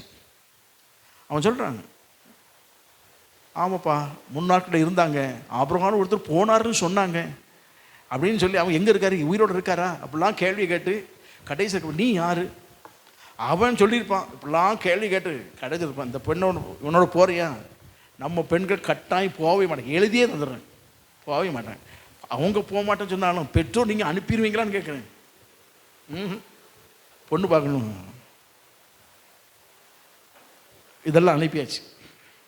மாப்பிள்ளை பார்த்து பையன் தருமபுரியில் எல்லாம் இருக்காரு, வேற யாரும் சொல்ல, என்னத்தான் சொல்கிறேன், பையன் எங்கே இருக்காரு, தருமபுரியில் இருக்காரு. அப்படின்னு. தருமபுரி, திருநெல்வேலியிலேருந்து தருமபுரி. இன்றைக்கி உலகமே எங்கே வந்துருச்சு? கைக்குள்ள வந்துட்டு தருமபுரியில் இருக்காரு. அதான் நான் சொன்னேன், கல்யாணம் முடிக்கிறதுக்காக திருநெல்வேலி பக்கமே வந்துட்டு கல்யாணம் முடிச்சதுக்கப்புறம் டெல்லி கூட்டு போயிட்டா என்ன பண்ணுவாங்க? ரொம்ப தூரம் கூட்டு போயிட்டேன். கொண்டு போயிட்டாருங்க, ரொம்ப தூரமாக கொண்டு போயிட்டேன். அவ்வளோ தூரம் கொடுக்க மாட்டோம், கொண்டா அப்படின்னு கேட்க முடியும்? இன்றைக்கி நிலைமையெல்லாம் அப்படி தான் இருக்கிற தருமபுரி நம்ம தமிழ்நாட்டில் நைட்டு யாருன்னா காலைல போய் இறங்கிடலாம். அவ்வளோதான் இடம், அவ்வளோதான். கன்னியாகுமரியில் நீங்கள் அந்த குமரி முனையில் ஏறுங்க பஸ்ஸு, கடைசி சென்னையெல்லாம் தாண்டி அந்த பார்டர் வந்துட்டு திருப்பதி வந்துட்டு வந்துங்க, அதுக்கு முன்னால் கொஞ்சம் அது வரைக்கும் போனால் ஒரே நைட்டில் போய் சேர்த்துருவோம். நைட்டு அங்கே 6 மணிக்கு எடுத்தோன்னா காலையில் 6 மணிக்கு அங்கே போய் என்ன செய்கிறோம்? சேர்ந்துடும். அவ்வளோதான் நம்ம இடம். இதுக்குள்ளே அப்பா கொடுக்க முடியாது, வர முடியாது. இந்த அம்மா 1000 கிலோமீட்டர், எவ்வளோ தூரம் இருக்குது? இவன் இருக்கிற இடத்துக்கும் இந்த அம்மா இருக்கிற இடத்துக்கும் 1000 கிலோமீட்டர். ஒரு 10 ஒட்டகத்தோடு வந்திருக்கிறான், எல்லாம் வந்திருக்கிறான். எப்படிப்பா அனுப்புறது? இந்த அம்மாவும் போகிறேன்னு சொல்லிச்சு, மகளும் போகிறேன்னு சொல்லிட்டான். என்னம்மா சரி போ, எல்லாம் ஏற்றி அனுப்பிட்டாங்க, சந்தோஷமாக அனுப்பிட்டாங்க. ஆனால் ஒன்றே ஒன்று, இவளுக்கு ஈசாக்கு பற்றி தெரியாது. ஆமாம், எந்த மணவாளனுக்காக வந்தாரோ அந்த மணவாளனை பற்றி ஒன்றுமே தெரியாது. அதே கேள்வி தான் கேட்குறேன். நீங்கள் இயேசுவை பார்த்துருக்கீங்களா? படத்தில் பார்த்துருக்கலாம், அது இயேசுவா இல்லையா நமக்கு தெரியாது. தரிசனத்தில் ஒருவேளை நீங்கள் பார்த்துருக்கலாம், அதை நான் நம்புகிறேன். ஒருவேளை கர்த்தர் உங்களுக்கு தரிசனத்தில் நினைச்சிருக்கலாம், காண்பித்திருக்கலாம், அதுக்கு மறுபேச்சு கிடையாது. ஆனால் எல்லாருமே தரிசனம் பார்த்தோன்னு சொல்ல முடியாது. இயேசுவை படங்களில் பார்த்துருக்குறாங்க, அந்த சினிமாக்களில் பார்த்துருப்பாங்க, அங்கே பார்த்துருப்பாங்க. இதெல்லாம் இயேசு கிடையாது. இதெல்லாம் யார் கிடையாது? இயேசு கிடையாது. நமக்கு இயேசுவை பற்றி தெரியாது. சொல்லப்போனால் என்ன செய்யாது? அவரை நாம் பார்க்கவில்லை. இந்த காலத்தில் ஃபோட்டோ இருக்கும், அந்த காலத்தில் எதுவும் கிடையாது, ஒன்றும் கிடையாது. மனமான பார்க்குறது ஒன்றும் கிடையாது. இதே போல் நமக்கு இயேசுவை பார்க்க ஒன்றும் கிடையாது. இயேசு நமக்கு தெரியாது. அவர் அப்படி பண்ணுவார், இப்படி பண்ணுவார் என்பதை சொல்லத்தான் கேட்டிருக்குமே தவிர வேற ஒன்றும் நமக்கு என்ன செய்யாது. விசுவாசத்தோடு நாம் அறிக்கையிட்டோம், பெற்றுக்கொண்டு அனுபவிக்கிறோம், அவ்வளோதான் தெரியும். நாம் இன்றைக்கு இப்படி தான் இருக்கிறோம். ஆனால் பரிசுத்த ஆவியானவன் ரெபேக்கால ஏறினான். அவன் கேட்குறான், எனக்கு சொன்ன மணவாளன் எப்படி? அவன் சொல்கிறாரு, மணவாளன் 1000-10,000 சிறந்தவர். ஆமாம், அவன் சொல்லிக் கொடுத்து போகிறான், கூட்டிகிட்டு போகிறான். அவன் ஒரு ஒட்டகம், இவன் ஒரு ஒட்டகத்தில் பேசிட்டு போகிறான். மணவாளன் எப்படி இருப்பான்னா, அவர் பிதாவின், அவர் ஒரு தகப்பனுடைய வார்த்தையை ஒரு விட்டு கூட மீற மாட்டார்மா. அப்படிப்பட்ட ஒரு பொக்கிஷம் ஈசாக்கு. கர்த்தருக்கு பாய மாட்டாவதா? ஏன் அப்படின்னா, எப்படிங்க அப்படி மீற மாட்டேன்? எத்தனை கீழ்ப்படியாமல் போயிருப்பானுங்களே. ஒரு நாள் கூட்டு போனார், பலி செலுத்த போகிறாரு. அவன் கேட்குறான், கேட்கும்போது தகப்பனே கட்டை இருக்குது, நெருப்பு இருக்குன்னு, பலிப்பொருள் எங்கன்னு கேட்டபோது கர்த்தர் பார்த்துக்குவார்னு சொன்னான். விசுவாசத்தோடு வர வைத்தவர். அங்கே பலிபீட 2 பேரும் சேர்ந்தான் கட்டுறாங்க. கெட்டும்போது கையும் கட்டி காலையும் கட்டி படுக்க வைக்கும் போது தான் சொல்கிறாரு, நீ தான் என் பலிப்பொருள்னு சொன்ன உடனே எதிர்த்து ஒன்றும் பேசலை. ஆமாம், தகப்பன் ஒரு நாள் எனக்கு தீமை செய்ய மாட்டான், தகப்பன் சித்தம் செய்யட்டும் என்று சொல்லி தன் வாழ்வை அர்ப்பணித்து கொடுத்தவன். எந்த பையனாவது கொடுப்பான்னு நினைக்கிறீங்களா? அன்னைக்கு தகப்பன் மேலே இருந்து ஒரே தள்ளிட்டு கீழே இறங்கி வந்திருப்பான். எங்கள் ஈசாக்கு அப்படிப்பட்டவன் அல்ல. ஆமாம், அதைத்தான் வேதத்தில் நமக்கு பரிசுத்தாவி சொல்லி கொடுக்குறாரு. உனக்காக, உன்னுடைய பாவங்களுக்காக, உன்னுடைய அக்கிரமங்களுக்காக அவரே இறங்கி வந்து, பிதாவினால் அனுப்பப்பட்டவர் அவர் இறங்கி வந்து தம்மை தாமை ஒப்பு கொடுத்து, எந்த காரியத்தையும் பிதாவின் திட்டம் சித்தம் வார்த்தைக்கு விரோதமாக எதையும் செய்யாமல் தம்மை தாமை பூர்ணமாய் ஒப்பு கொடுத்த நேசகுமாரன் அவர். நமக்கு பரிசுத்தாவின் சொல்லிக் கொடுக்குறாரு, அவரை பற்றி நமக்கு சொல்லிக் கொடுக்குறாரு. இவன் இங்கே சொல்லிட்டு வர்றான், எத்தனைலாம் கேட்டாலும் தெரியாது. பொக்கிஷமே அப்படிதான் இருக்கு. நீ நினைக்கலாம், ஆபிரகாமின் பொக்கிஷம், ஆபிரகாமின் சொத்தை இந்த பூமி தாங்கக்கூடாது இருந்தது. அவருடைய சொத்து பரலோகமே தாங்காது. ஆமாம், கர்த்தருக்கு பாய் பண்ணாவதாக அவர் சொல்லிட்டு வராரு. சொல்லிட்டு வரும்போது அப்படியே ஒன்று ஒன்றா கேட்டு வந்தவுடனே, வரும்போது எத்தனை தேசம், எத்தனை நாடுகள் அல்லது எத்தனை ஊர்கள் பட்டணங்கள் எல்லாம் தாண்டி வந்தான். அழகுள்ளவர்கள் வந்தார்கள், எதிரே ஐஸ்வர்யவான்கள் வந்தார்கள், பெரிய பெரிய வாகனத்தில் வந்தவர்கள் வந்தார்கள், எல்லாமே வந்தார்கள். இவர்களுக்கு சொல்லப்பட்டதை விட மிகவும் அழகுள்ளவர்கள்லாம் நிறைய வந்தாங்க. ஆனால் இவர் கேட்டுக்கொண்டே வந்தது, வேற யார் மீது கவனம் செலுத்தவில்லை, இவன் சொல்லுகிற அந்த நபர் மீது தான் அவ்வளவு கவனமும் இருந்தது. ஆமாம், ஒரு நேரம் ஒரு எல்லை வந்த உடனே அது யாருன்னு கேட்டான். கரெக்டாக கேட்டால் பாருங்க, அவர் தான் சொன்னாங்க, இவ்வளோ நேரம் நான் சொன்னேன்ல அவர் தான். ஆமாம், ஒரு நாள் நாம் படுத்து தூக்கி கொண்டிருக்கும் போது கர்த்தருக்கு பயப்பட்டவதாக நமக்கு இயேசுவை பற்றி ஒவ்வொரு நாளும் சொல்லிக் கொடுத்த பரிசுத்த ஆவியானவர் ஒரு நாள் எக்கால சத்தம் கேட்டு மத்தியாகத்தில் வரும்போது அவர் நம்மை தட்டி எழுப்புவார். இவ்வளவு நாள் நான் உனக்கு சொன்னேனே, இயேசு அவர் தான் இவர், எழுந்திரு புறப்படு, நாம் அவரோடு செல்லுவோம் என்று சொல்லுவார் அவர். ஆமென். கர்த்தருக்கு பயப்பட்டவதாக நம்முடைய ஆண்டவர் பிதாவோடு அல்லது குமாரனோடு அந்த மணவாளனோடு நம்மை இணைத்துக் கொள்வதற்கு ஒவ்வொரு நாள் நம்மை உருவாக்குகிறவர். ஆமாம், உருவாக்குறவர். மணவாட்டி தன்னை ஆயத்தம் பண்ணினான். எப்படி ஆயுதம் பண்ணால்? அவளாகவே ஆயத்தம். அவளை வேறு யாரும் ஆயத்தம் பண்ண முடியாது. பரிசுத்த ஆவியான ஒருவர் தான் அவரை ஆயத்தம் பண்ண முடியும். ஆமாம். என்கேஜ்மெண்ட் உட்கார்ந்தவொடனே மாப்பிள்ளை பொண்ணு பார்க்க வந்த ஆள் உட்காந்துருக்கு. பொண்ணு இன்னும் காணும். காப்பி கொண்டு வரும்னு பார்த்தா இவனுக்கு தண்ணி தாகம் வேறு எடுத்துக்கிட்டு இருக்கு. என்னன்னு கேட்குறான், குசு கேட்குறான், என்ன பொண்ணு என்ன காணும்? அது பியூட்டி பார்லர்லேருந்து இன்னும் வரல. பியூட்டி பார்லர்லேருந்து இன்னும் என்ன செய்யலை, வரல. அதுக்கப்புறம் கார் வந்து நின்ன உடனே சரி வந்துட்டு அது வீட்டு பின்புறமாக வந்து அப்படி வந்தோடனே அப்படி காப்பியோடு வந்து சரி. ஒரு பொண்ணு பார்க்குறதுக்கு இவரே 5 மணி நேரம் உட்காந்துருக்காரு. கர்த்தருக்கு பயப்பட்டவர் தான். கல்யாணத்துக்கு கேட்கணும், மாப்பிள்ளை வந்து உட்காந்துருவார். எத்தனை சர்ச்சு நடத்திருக்கணும், மாப்பிள்ளை உட்காந்துருக்கணும். பொண்ணு எங்கே, நீ பியூட்டி பார்லர்லேருந்தே வரல. அப்போ என்ன செய்ய, பாட்டு பாடிட்டே இருக்க வேண்டியதான். இங்கே பாட்டே பாடிட்டு இருப்பாங்க, எல்லாம் நடக்கும். பிறகு பொண்ணு வந்து நின்று எல்லோரும் இழந்திருக்கு. ஏதேனில் ஆதிமனம். அப்போ தான் ஏதேனுக்கு வந்து பாட்டெல்லாம் பாடி கொண்டு வந்து சேர்க்குறதுலாம் இருக்கும். என்னன்னா அலங்கரிக்கிறதுக்கு ஒன்று அலங்கரிக்கான். முடி இப்படி இருக்கணும், கண் இமை இப்படி இருக்கணும், கண்ணில் புருவம் இப்படி இருக்கணும், மூக்கு டிசைன் இப்படி இருக்கணும். அப்படி ஒன்று டிசைன் பண்ணி லிப்ஸில் என்ன கலர் போடணும் எல்லாம் ஒன்று போடக்கூடியது அணிகலன் அது எதுவும் போட்டு எப்படியாவது அலங்கரித்து கொண்டு வந்து முன்னாள் மணவான் முன்னால் நிப்பாட்டிடுவாங்க. இவனுங்களுக்கு ஒரு இது கிடையாது. தண்ணியை போட்டு கழுவாங்க, பவுடரை போடுவாங்க, தலை சீக்கிரம். அது முன்னமே சீப்பு இப்போ கையை வச்சு சீக்கிட்டு போயிடுவானுங்க. சீக்கிட்டு நேரம் சட்டை கிட்டையும் கோட்டை தூக்கி மாட்டிட்டு. டையும் கிடையாது இப்போ மாடல். முன்னுமையாவது டை இருக்கும், இப்போ டையும் கிடையாது. கோட்டை மாட்டிட்டு வந்து ஸ்டைலாக உட்காந்துருப்பான். அவ்வளோதான். இதுக்கு இருந்தால் போதும். அது சொன்னேன், இதை பார்த்து வந்தால் போதும் அப்படிங்கிற லெவலில் அவர் உட்காந்துருப்பார். ஆனால் அவருக்கு என்னமும் செய்ய வேண்டிய அவசியம் இல்லை. அவர் இருக்கிற வண்ணமாகவே இருப்பார். ஆமாம். அவர் அலங்கரிக்க வேண்டியதுக்கு நம்ம வேதத்தை சொல்லப்படலை. அவர் இருக்கிற வண்ணமாகவே இருப்பார். அவர் எப்படி இருப்பார்னா, அவர் இருக்கிற வண்ணம் நமக்கு புகழ முடியாது. ஆனால் அவருக்கு போகிற ஆள் நாம தான் ஒவ்வொரு நாள் உருவாக்கப்பட வேண்டும். ஆமாம். பரிசுத்த ஆவியானவர் அதை தான் செய்து கொண்டார், உருவாக்கி கொண்டு வர்றார்.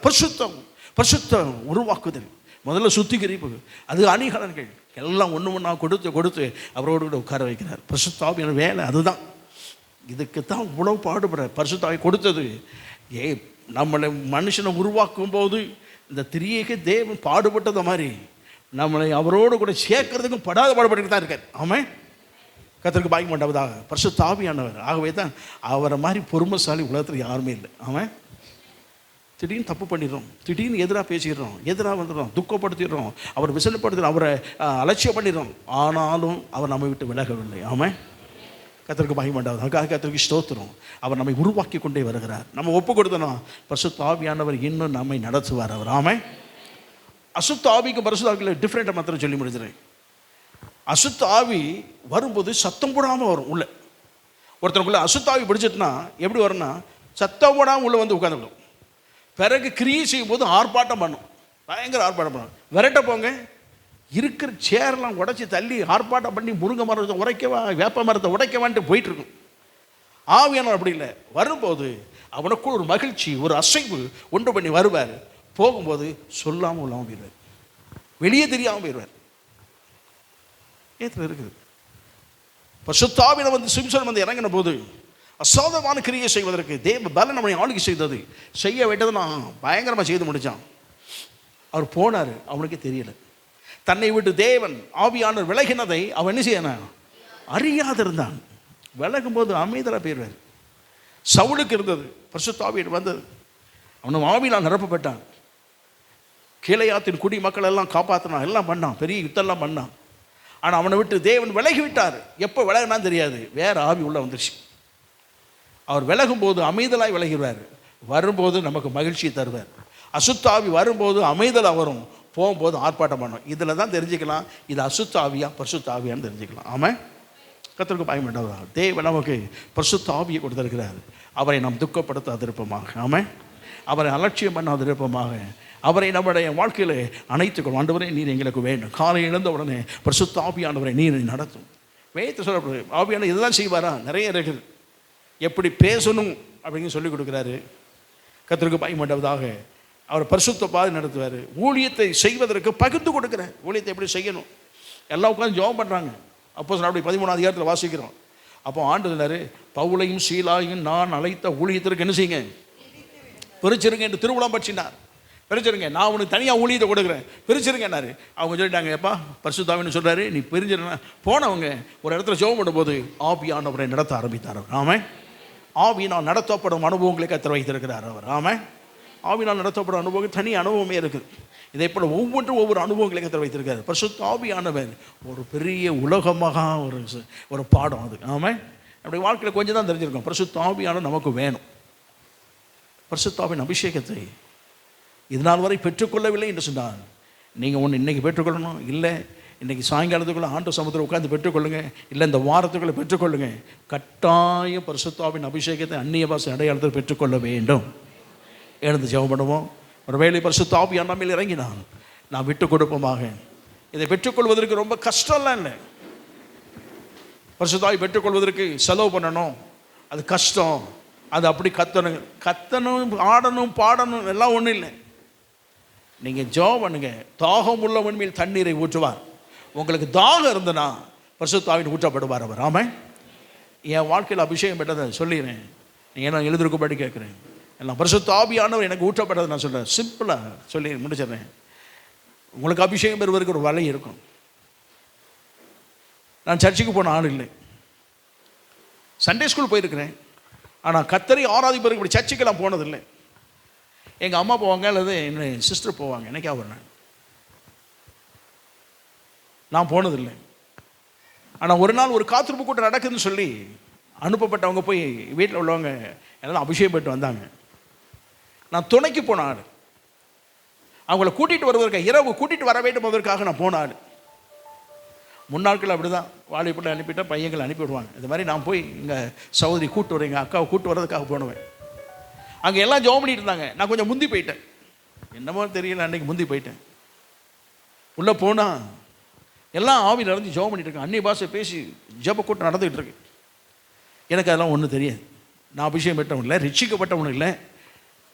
ரொம்ப சொல்ல போனால் அன்றைக்கி மத்தியானம்லாம் நமக்கு நம்ம பாஷை நம்ம நல்ல ஹிந்தி படம்லாம் பார்த்து தான் வந்து உட்காந்து ரோட்டில் ஜெபம் விளையாடிட்டு இருந்தவன். எனக்கு இயேசுவை பற்றி அதிகம் தெரியும், இயேசுவை தெரியும். அந்த ருசிக்கவில்லை, ரட்சிக்கப்படவில்லை, ஒன்றும் இல்லை. அந்த இடத்துல போனேன், எல்லோரும் ஜெபம் பண்ணாங்க, பார்த்துட்டே தான் இருந்தேன். அப்போ போதவர் சொன்னார், பரிசுத்த ஆவியின் அபிஷேகம் உங்களுக்கு வேணும்னா உங்கள் பாவங்களை அறிக்கையிட்டு ஜெபம் பண்ணுங்கன்னு. நான் விளையாட்டா அப்படி சொன்னால் கிடைச்சிருமா அப்படின்ட்டு முழங்கால் போட்டு ஜெபம். எனக்கு எப்படி ஜெபம் பண்ண எனக்கு தெரியாது.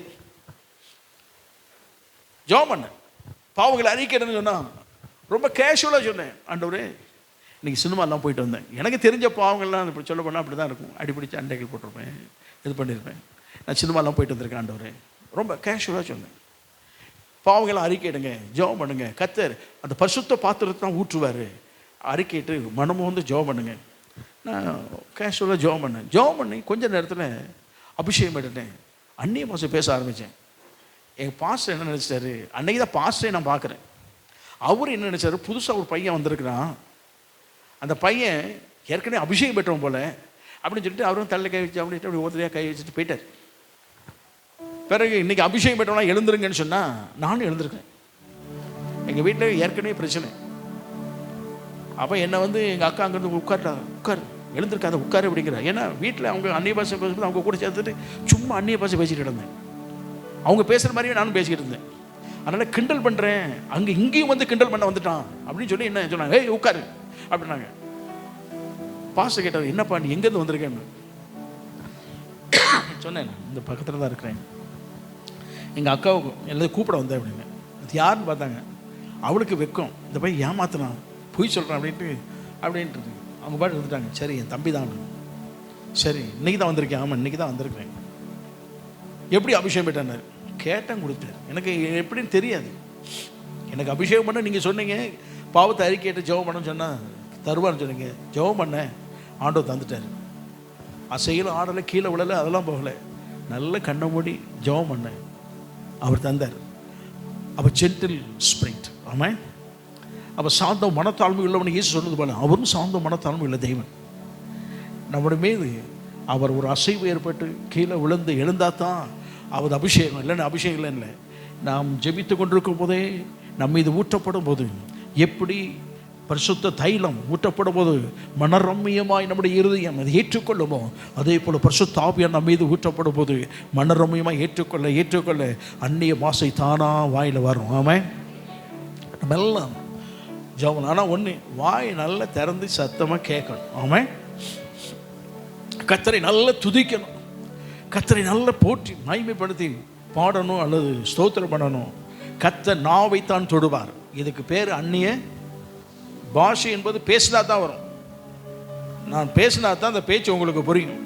மௌனமாய் மாயை மூடிட்டு இருந்தால் பேச்சும் வராது, ஒன்றும் தெரியாது. ஆகவே உங்களை ஸ்தோத்திரிக்க முடியுமா? நல்ல ஸ்தோத்திரம் பண்ணுங்க. நல்ல பாட முடியுமா? சத்தத்தை உயர்த்தி பாடுங்க. தேவன் நாவை தொடுவார், நாவிலே பாஷைகள் இறங்கும், அந்நிய பாஷைகளை பேச கற்று உதவி செய்வார். பரிசுத்த ஆவியானவர் நம்ம இது வந்து அபரிதமாக இறங்குவது நாம் உணர முடியும். நம்ம எல்லாம் கண்கள் முடி ஜெயிப்போமா? ஹல்லேலூயா. ஔரில கமா ஷாந்தரதி ஆடபா ஏக்கரமாட கரீமன ஹந்தர பௌடக ரகலப தாண்டபா. ஹல்லேலூயா. பரிசுத்தாவின் அபிஷேகத்தால் வெற்றிபெறுங்கள். எல்லாம் அந்நிய பாஷை பேசிக் கொண்டிருங்க. உங்களிருந்து அக்கினி பரவட்டும், ஆலயம் முழுவதும் பரவட்டும். பரிசுத்த ஆவியானவர் ஒவ்வொரு மேலும் வந்து இறங்குவாராக. இதனால் வரை அந்நிய பாஷை பேசாத ஒவ்வொரு மேலும் கர்த்தருடைய ஆவியானவர் வந்து இறங்குவாராக.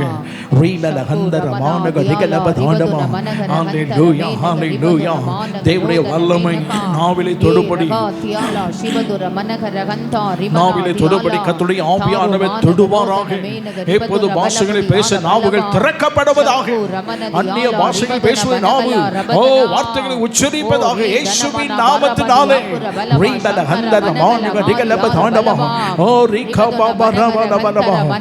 சொல்லுங்க, என்னுடைய குறைவுகள், என்னுடைய பலகீனங்கள், என்னுடைய சோர்வுகள், என்னுடைய பாவங்கள் எல்லாம் மன்னித்து பரிசுத்த பாத்திரமாக்கி உம்முடைய அந்நிய பாஷையின் அபிஷேகத்தை ஊற்றுவீராக. ஹல்லேலூயா, ஹல்லேலூயா. ஊற்றுமையா வல்லமையை தாகத்தோடு காத்து நிற்கிறோம். ஊற்றுமையா வல்லமையை தாகத்தோடு காத்து நிற்கிறோம். நாங்கள் தாகத்தோடு காத்து நிற்கிறோம். தாகம் உள்ளவன் மேல் தண்ணீரை ஊற்றுவேனே, வறண்ட நிலம் ஆறுகளை ஊற்றுவேனே. தாகம் உள்ளவன் மேல் தண்ணீரை ஊற்றுவேனே, வறண்ட நிலத்தில் ஆறுகளை ஊற்றுவேனே. ஊற்றுமையா உம் வல்லமையை தாகத்தோடு காத்து நிற்கிறோம். தாகத்தோடு காத்து ஊற்றுமையா ஊற்றுமையா வல்லமையை தாகத்தோடு காத்து நிற்கிறோம். நாங்கள் தாகத்தோடு காத்து நிற்கிறோம். மாம்சமான யாவர் மேலும் ஊற்ற வேண்டுமே. மக்கள் எல்லாம் இறைவாக்கு உரைக்க வேண்டுமே. மாம்சமான யாவர் மேலும் ஊற்ற வேண்டுமே. மக்கள் எல்லாம் இறைவாக்கு உரைக்க வேண்டுமே. ஊற்றுமையா வல்லமையை தாகத்தோடு காத்து நிற்கிறோம். ஊற்றுமையா வல்லமையை தாகத்தோடு காத்து நிற்கிறோம். ஊற்ற வேண்டுமே. ஊற்ற வேண்டுமே. ஊற்றுமையா வல்லமையை தாகத்தோடு காத்து நிற்கிறோம். நாங்கள் தாகத்தோடு காத்து நிற்கிறோம்.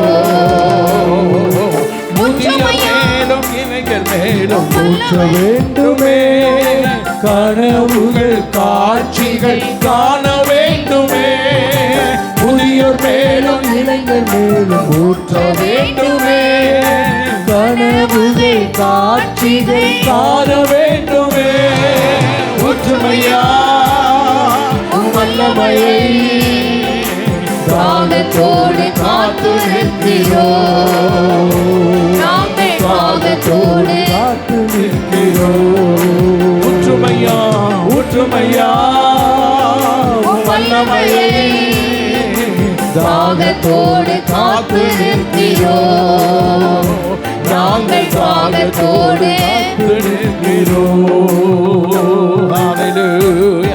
எல்லா கரங்களை தாண்டி கத்தரை மையப்படுத்துவாங்க. அந்நிய வாசி அடையாளத்தோடு தேவன் தம்முடைய பரிசுத்த வல்லமை ஊற்றுவாராக. அவருடைய வல்லமையின் பிரசன்ன ஒரு விஷயம் தொடுவதாக. பாஷைகளை பெற்றுக்கொள்ள இப்போதே வல்லமையின் ஆவியானவர் தொடுவாராக. எல்லா பரிசுத்த ஆவியானவர் பெற்றுக்கொள்ள முடியாது. ஓ வல்லமை இறங்க முடியாது.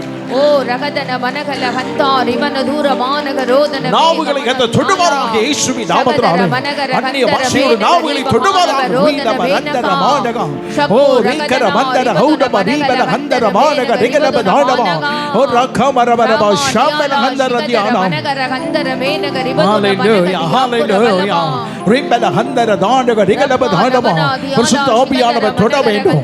ஓ எங்கள் ஜனத்தை நீ தொட வேண்டும் ஐயா. இந்த எல்லை முழுவதும் பரிசுத்த ஆவியின் வல்லமையால் நிரப்ப வேண்டும். அக்கினிமயமான நாவுகள் ஒவ்வொரு வேத இறங்குவதாக. பரிசுத்த ஆவியானவர் ஒவ்வொரு வேத இறங்குவதாக. ஓ நீ கொடுத்த வரங்களின்படி, நீ கொடுத்த கிருபையின்படி, நீ கொடுத்த வல்லமையின்படி அபிஷேகத்திலே அந்நிய பாஷையில் பேசுவார்களாக. ஈராதனமே சகதர மனகர ஹந்தார் இவன தூரமா லபதன மகனதி யாக்குர பலமா. ஹalleluya ஹalleluya ஹalleluya ஹalleluya. உருவாக்குகிற கர்த்தர் ஆண்டு சமூகத்தில் சொல்லுவார், ஆண்டவரே என்னிடத்தில் குறைவுகள் உண்டு, பலகீனம் உண்டு, அதை பெற்றுக்கொள்ளாத தடையில் இருக்கும் வேண்டாம். என் வாழ்க்கையில் எல்லாவற்றையும் அப்புறப்படுத்தி நீ சுத்திகரிப்பீராக. ஹalleluya. சுத்தமான பாத்திரத்திலே ஓ விலையேறப்பட்ட பொக்கிஷத்தை தேவன் ஊற்ற வேண்டும் என்று விரும்புகிறார். ஒரு விலையேறப்பட்ட பொக்கிஷம் அந்த பாத்திரத்தில் ஊற்றப்படுவதாக. இந்த மண்ணான பாத்திரத்திலே ஓ பாத்திரமான இந்த பாத்திரத்திலே ஒன்றுக்கு உதவாத இந்த பாத்திரத்திலே பரிசுத்த ஆவியானுடைய பொக்கிஷத்தை ஊற்றுவாராக. உண்டானான கமரகப ஷதரதியானா பெற்றுக்கொள்ளும்படியாக ஜெபிக்கிறேன். பெற்றுக்கொள்ளும்படியாக இந்த வேளையில் தேவ ஆவியானுடைய வல்லமை பெற்றுக்கொள்ளும்படியாக கிரியை செய்வதாக. பலகீனம் எல்லாம் மாறட்டும். சோதனைகள் எல்லாம் மாறட்டும். அதைகள் மாறட்டும். இன்ஃபீரியாரிட்டி காம்ப்ளெக்ஸ் எல்லாம் மாறட்டும் இயேசுவின் நாமத்தாலே. தாழ்வு மனப்பான்மை எல்லாம் போகட்டும் இயேசுவின் நாமத்தாலே. ஓ பெற்றுக்கொள்ள முடியும். ஓ பெற்றுக்கொள்ள முடியும். ரீலக ரந்தர மானக ரீலக ரந்தர பௌடமா ரிகலப தாடமா ரிகலப தாடமா. ஓ பரிசுத்த ஆவியானவருடைய வல்லமை நம்மை தொடுவதாக இயேசுவின் நாமத்தினாலே. ரீலக ரபா பா ரகா பா பா ரபா மானக ரோதன மேனக ரிபதுன மகனதி யாக்குர பலமா. செய்யட்டும் ரகதனா ரகதனா ரிபதுன ஹalleluya. ரோதன மானக ரகதன மனக ரகந்தா ரிபதுர பலமதி யாக்குர பலமா. அந்து ரகதன மானக ரோதன மேனக தேவனுடைய வல்லமை ஆளுகை செய்யும். நவமான வார்த்தைகள், நவமான பாஷைகளை பேச கிருபை செய்வாராக.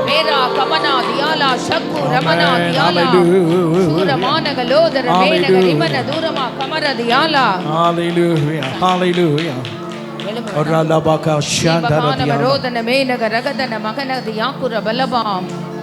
தேவ சமூகத்தில் காத்திருங்கள் சொன்னார். 10 நாட்கள் காத்திருந்தாங்க. 9 நாட்கள் காத்திருந்த 10வது நாளிலே சில வேளை உடனே கிடைக்கவில்லை யோசிக்கலாம். அபிஷேகம் நம்முடைய தலைக்கு மேலதான் இருக்குது. அது நம்ம மீது இறங்கணும். நம்ம மீது இறங்கணும். நம்ம ஒப்பு கொடுத்தா போதும். ஒருவேளை கர்த்தர் நம்மிடத்தில் உணர்த்துவார், இது வேண்டாம் மகனே, இந்த காரியம் வேண்டாம், கொஞ்சம் ஒதுக்கிரு, நான் வருவதுக்கு இடையூறா இருக்கு, இந்த சின்ன காரியம் வேண்டாம், நம்ம விடாம பிடிச்சிருப்போம். அதுக்கு நமக்கு ஒரு போராட்டம் இருந்துகிட்டு விட்டுருவோம். விலையேறப்பட்ட பொக்கிஷம் இது. நீங்க பொருளை விட்டுட்டீங்கன்னா மறுபடியும் பொருளை சம்பாதிச்சிடலாம். வாகனம் போச்சுன்னா வாகனத்தை வாங்கிடலாம். கல்வி சர்டிஃபிகேட் பெருசு தொலைச்சிட்டோம், மறுபடியும் வாங்கிடலாம். எதுக்கு அது டூப்ளிகேட் உண்டு, அதுக்கு மறுபடியும் பெற்றுக்கொள்ள ஒரு வசதிகள் உண்டு. பரிசுத்த ஆவியானவரை இழந்து போகக்கூடாது. பெற்றுக்கொண்ட பரிசுத்த ஆவியானவரை நாம் உறுதியாய் படுத்திக் கொள்வோமா? ஆவியான துக்கப்படுத்த விஷயங்கள்லாம் நம்ம விட அகண்டு போகட்டும். நம்ம இடத்துல மனிதர்கள் தான் குறைவு இருக்கலாம். ஆண்டவர் சொல்லுவோம், ஆண்டவரே நம்முடைய ஆவியின் வல்லமை எங்கள் ஊற்றப்பட வேண்டும் ஐயா.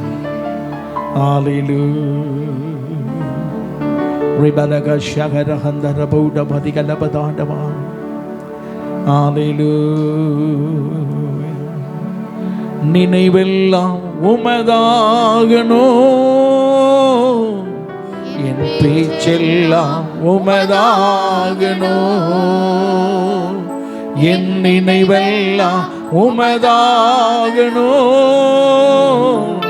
என் பேச்செல்லாம் உமதாகணும். நாள் முழுதும் வழி நடத்தும், நாள் முழுதும் வழி நடத்தும், உம் விருப்பம் செயல்படுத்தும், உம் விருப்பம் செயல்படுத்தும். ஆளுகை செய்யும் ஆவியானவரே, பலியாய் தந்தேன் பரிசுத்தமானவரே. ஆளுகை செய்யும் ஆவியானவரே, பலியாய் தந்தேன் பரிசுத்தமானவரே.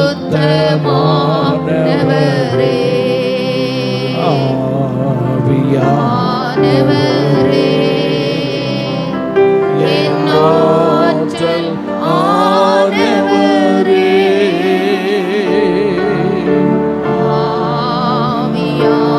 ஆவியானவரே,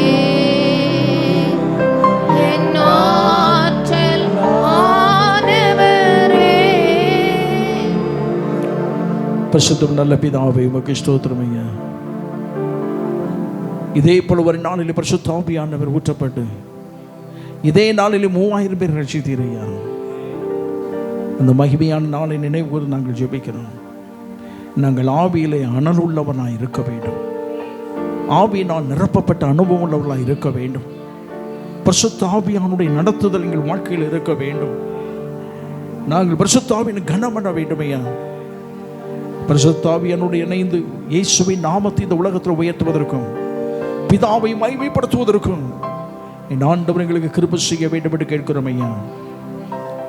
நல்ல சுவிசேஷம் அறிவிப்பதற்கு, ஆண்டவரை குறித்து வைராக்கியமாய் வாழ்வதற்கு, எங்கள் பயத்தின் கலக்கத்தின் ஆவியெல்லாம் போவதற்கு தேவன் கிருபை செய்ய வேண்டும் என்று கேட்கிறோம் ஐயா. நீ பயமுள்ள ஆவியை தராமல் பலமும் தெளிந்த புத்தியும் உள்ள ஆவியை தந்திருக்கிறேன். எங்கள் ஆண்டவர் கிருபை செய்ய வேண்டும் என்று கேட்கிறோம் ஐயா. அந்த பிள்ளைகள் ஒரு கர்த்தர் ஆசீர்வதியும். பரிசுத்தாவின் அபிஷேகத்தை பெற வாஞ்சி விருப்பம் தாகத்தோடு கேட்ட உடைய பிள்ளைகளை நீ நிரப்பி ஆண்டவரே பரிபூர்ணமாய் அனுப்ப வேண்டும் என்று கேட்கிறாங்க. குடும்பத்தில் அமர்ந்து ஜெபிக்கும் போது பரிசுத்தாவின் கிரியை செய்கிறார். கூடத்திலே ஆண்டவரே கூடாரத்திலே உடைய சமூகத்திலே வந்து குடும்ப ஜெபம் பண்ணும்போது பரிசுத்தாவியானவர் கிரியை செய்கிறார். பெரிய காரியங்கள் செய்ய வேண்டும் ஐயா. அந்த நாட்களில் நீர் மகிமைப்படும். இயேசு கிறிஸ்து மூலம் ஜெபிக்கிறோம் நல்ல பிதாவே, ஆமென். ஆத்துமாவே கர்த்தரை ஸ்தோத்திரி, ஆத்துமாவே கர்த்தரை ஸ்தோத்திரி, ஆமென். நம்முடைய கர்த்தராய் இருக்கிற இயேசு கிறிஸ்துவின் கிருபையும் பிதாவாகிய தேவனுடைய அன்பும் பரிசுத்த ஆவியானுடைய அந்நியோன்ய ஐக்கியம் கிருபை சமாதானம் சந்தோஷம் நாம் அனைவரோடும் இன்று மீண்டும் சதா காலம் இருப்பதாக. ஹல்லேலூயா, ஹல்லேலூயா, ஹல்லேலூயா. இந்த மீடியா